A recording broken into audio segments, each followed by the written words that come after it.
इस बीच एक बड़ी खबर आ गई है जहां पे ईरान को अमेरिका की ओर से चेतावनी जारी की गई है और कहा गया कि हम ईरानी मिसाइलों को खोज निकालेंगे। ये कहा जा रहा है ईरान को लेकर के अमेरिका की ओर से बड़ा दावा किया गया, एक तरीके से चेतावनी दी गई है और ये कहा गया कि IRGC का हम जवाब देंगे। ट्रंप के बयानों पर जिस तरीके से अब एक तरीके से एक वॉर आसमान में चल रही है तो वही दूसरी ओर बयान भी यहां पर दिए जा रहे हैं। ईरान को अमेरिका की ओर से चेतावनी दी गई है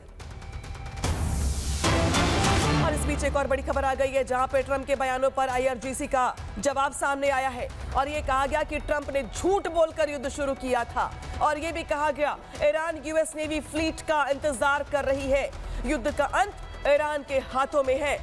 अब ये ईरान साफ तौर पर कह रहा है कि जिस तरीके से आपने झूठ बोलकर युद्ध की शुरुआत तो कर दी लेकिन इसका अंत हम ही करेंगे। एक तरीके से ईरान जो है वो झुकने और दबने को तैयार नहीं है। कर्नल शैलेंद्र जुड़ गए हमारे साथ खास बातचीत करने के लिए।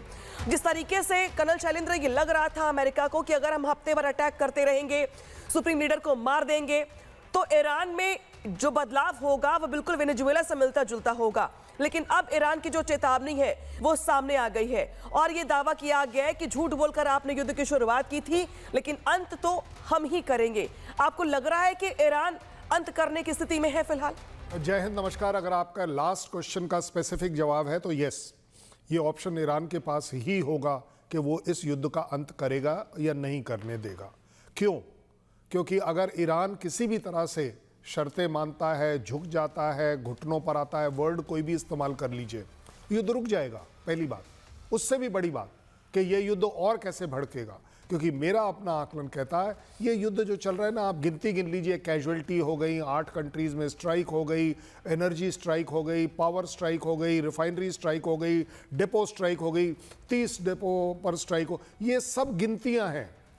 जो हरमीज को गिरा दिया, 4 ड्रोन इधर, 100 ड्रोन उधर, 500 मिसाइल इधर, 600 मिसाइल उधर। This is not war. The असली war is Hormuz war. Yes, Hormuz is the decision maker कि ये वॉर न केवल US और ईरान के बीच में होगी, दुनिया के अंदर the world will be at a war. World is already at a war. मैं मानता हूं कि US प्रेसिडेंट अगर कुछ कहता है तो मार्केट में हलचल होती है। 109 से $90 पर अगर प्राइसेस आ रहे हैं तो इस होप में आते हैं कि अगर वो कह रहे हैं कि चलिए जी सून, वेरी सून, कि ये लड़ाई ख़त्म हो सकती है, होने वाली है, हमने अचीव कर लिया। बट उनका वॉर सेक्रेटरी क्या बोलता है? It has just begun. तो ये दोनों चीज़ें क्यों? क्योंकि दोनों चीज़ों का सीधा मतलब है ईरान के लिए और दुनिया के लिए कि अगर लड़ाई रुकवानी है, प्राइसेस को कंट्रोल करना है, तो आपके पास ये ऑप्शन है। नहीं करना है तो आपने देखा है कि ऑलरेडी आंकलन जा रहे हैं 140-150 के। एक स्टेटमेंट पर अगर प्राइस इंक्रीज रुक गई है। और सबसे बड़ी बात, मुझे एक बात बताइए, हॉर्मुज में अभी तक किसी ने किसी को रोका नहीं है, किसी ने किसी के ऊपर स्ट्राइक नहीं करी है। There is only one tug boat जो कि UAE की थी, जिसमें इंडोनेशियन क्रू था। सिर्फ अकेली वो एक बोट है जिसके ऊपर स्ट्राइक हुई है। किसने स्ट्राइक करी है मुझे नहीं पता, लेकिन ऐसा वेस्टर्न मीडिया में आया था कि उसके ऊपर एक धमाका हुआ है और उस टग बोट में आग लग गई। सो इसके अलावा और कहीं कुछ नहीं हुआ है। और इस पर भी आप देख रहे हैं कि वर्ल्ड रिएक्शन बड़ा नॉर्मल सा है कि चलिए हो सकता है टेक्निकल डिफेक्ट हो, क्योंकि बेनिफिट ऑफ डाउट सब देना चाहते हैं। बट मैं ये भी कह रहा हूँ जिम्मेदारी से, कौन इस समय हरमुज को क्रॉस करने की हिम्मत रखेगा? क्यों? क्योंकि इंश्योरेंस कौन देगा? अगर कुछ स्ट्राइक हो जाती है उसका लॉस कौन उठाएगा? एक वर्ल्ड वॉर अपने आप में अनडिक्लेयर्ड ऑलरेडी चल रही है ऑन इकोनॉमी, जहां कंट्रीज आर एट वॉर।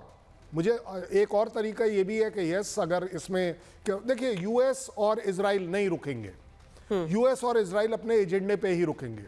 सो अगर इस वॉर को रोकना है तो और कौन रोकेगा? हॉर्मुज रोकेगा, बिल्कुल, और कोई नहीं रोकेगा। ईरान ने ये स्ट्रेटजी अपनाई कि उसने हॉर्मुज का जो गेटवे बंद किया, उसके बाद से वो रास्ता बंद होने के साथ जो बाकी कई देश है वो इसमें सीधे सीधे इन्वॉल्व हो गए। अब उनकी ओर से प्रेशराइज किया जा रहा होगा ट्रंप को कि भाई आप ये जो कर रहे हैं इसकी वजह से तेल की जो कीमतें दुनिया भर में बढ़ रही हैं और मुश्किलें भी लोगों की बढ़ रही हैं। इस बीच बता दें आपको कि आज युद्ध का 11वां दिन है, लेकिन ना ईरान का अटैक कम हुआ है और ना ही अमेरिका इजराइल ने हमले को लेकर कोई कोर कसर छोड़ी है। ईरान जहां तेल अवीव को निशाना बना रहा है, है तो वहीं इजराइल ईरान के 5 शहरों पर ताबड़तोड़ बमबारी कर रहा है।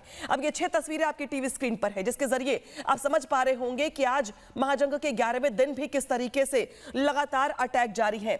इजरायली हमले से बॉर्डर इलाके में जो तबाही है वो देखने को मिल रही है। तेहरान में यूएस का जो एयर स्ट्राइक है लगातार बढ़ गया है। ईरान के 4 शहरों पर भीषण बमबारी चल रही है और ईरान के तेल डिपो पर ताबड़तोड़ अटैक किए जा रहे हैं। उधर इस्फहान शहर पर यूएस की ओर से जो हमला है वो बढ़ गया है, तो वहीं ईरान के 6 मिलिट्री एयरबेस ऐसे हैं जो तबाह हो गए हैं। यानी कि महाजंग का ये 11वां दिन है और फिलहाल चाहे बात कर ले इजराइल या अमेरिका की या बात कर ले ईरान की, दोनों ही ओर से हमले कहीं से भी कमजोर होते दिखाई नहीं दे रहे हैं। ताजा हालात क्या है दिखाते हैं आपको खास रिपोर्ट के जरिए।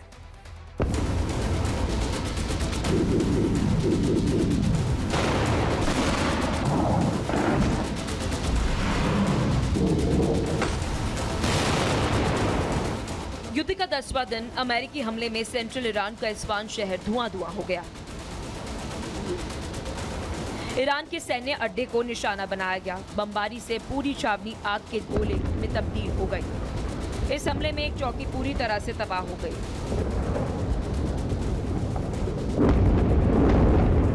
वहीं ईरान से सटे बसरा प्रांत में भी भारी बमबारी की गई। पूरा इलाका धमाकों से गूंज उठा। लोगों में अफरा तफरी मच गई।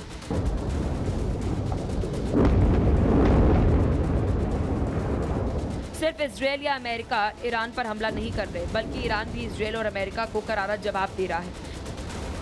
सेंट्रल इजरायल में ईरानी मिसाइल सड़क से जा टकराई, जिसमें एक व्यक्ति घायल हो गया। ईरान ने एक बार फिर से तेल अवीव को निशाना बनाया। तेल अवीव के आसमानों पर ईरानी मिसाइलें देखी गई। ईरान के लगातार हमलों की वजह से तेल अवीव में अफरा तफरी है। लोग एयरपोर्ट में पहले जाने की होड़ मची हुई है।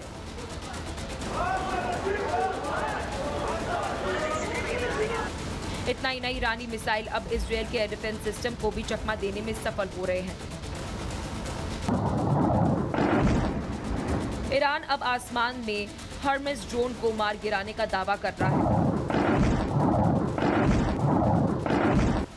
इतना ही नहीं, ईरान ने दावा किया कि उसने 2 अमेरिकी MQ-9 ड्रोन को मार गिराया।